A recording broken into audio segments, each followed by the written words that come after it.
My name is Serene Thinelk, and I greet you all with a hearty handshake and a good heart. Right now, currently, I am in a graduate school program for expressive arts therapy, and that is in Boston, Massachusetts. When I first came, it was very overwhelming for me because I was so full of gratitude to be here. I didn't know what I was going to do.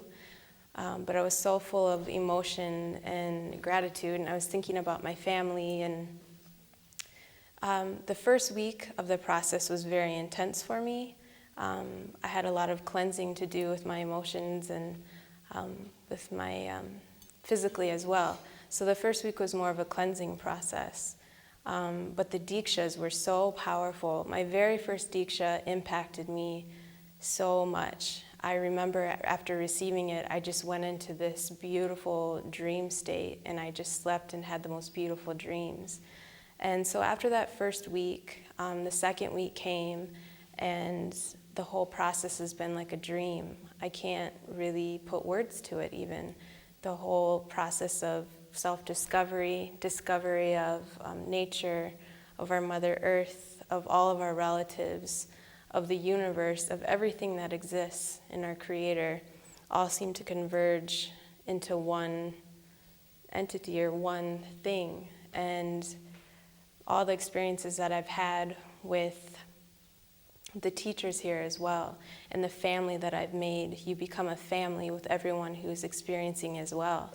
Everyone experiences individually, but when you have a chance to share that, it creates this collective family, and it's forever. And you feel so in tune with everything and yourself in a way that I've never felt in tune with anything before. So it's been very healing. I healed wounds that I didn't know I could heal.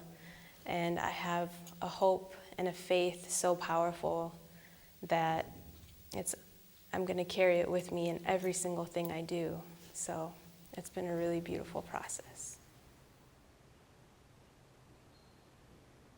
For you, what would be a healthy system of education? What would be a way of educating youth that actually reflects some kind of sanity? If you were to really want to hear it from me, I would say the best thing is to de-school society, I really cannot see the school doing a good job. So we must find out ways and means where people could learn without going to school. Wow. That's a radical suggestion. Yes, I think we have to think about something as radical as that. Because I believe school is a place which is actually destroying children. Because where do you go for the right kind of teachers? You need teachers who are enlightened, teachers who really care. That's the ultimate thing that matters really. And in the absence of that, the parents must do their job, which means the child must be protected from school. I think a lot of people have taken this advice from me. They have not sent their children to school, and they have produced very wonderful children.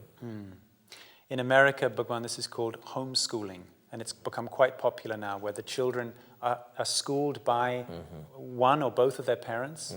Of course, the restriction is the parents also have to work, I see. But they're schooled at home, and then they go to a class just once or twice a week, more to have social contact with other children. Perhaps I can ask you to elaborate a little more. What is wrong with the system of education that we have that is commonly practiced? What is its major defect? I think it does not address the person, It addresses academics more than the human being, The child is a human being which wants security, which wants love, which wants care. I think these are not really being attended to by the school, because the teacher himself is caught up in several personal problems. He doesn't love himself, he doesn't love his family. So where does he have the time to love the child? And the child has these needs. It has to be given attention, it has to be respected, it has to be cared for. And it gets none of these things at school. And the school strictly denies these things. And the entire focus is on academics. So much of the child's heart withers away. And the child who has lost its heart is no more a child. That's what is happening. Bhagavan, there's a particular problem that young people, teenagers face in the West, which is drug addiction.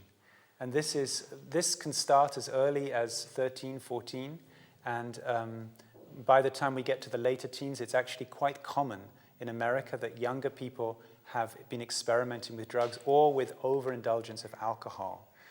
What would you say to a young person or to somebody working with these problems about drug abuse and alcohol? I would basically start with the family, you know.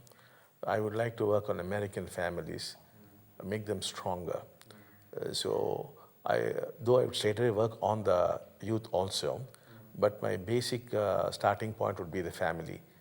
I would like to put more bond in the American families, make it more stable, make it more loving and caring, you know.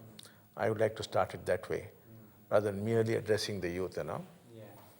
So wherever we have worked with the youth, these youths have gone back to America and brought their families here. And that's how we have achieved very good results. So we cannot really separate the family from the youth. We have to work together. Actually, there is a man, maybe you know him, from Sweden. His name is Mans.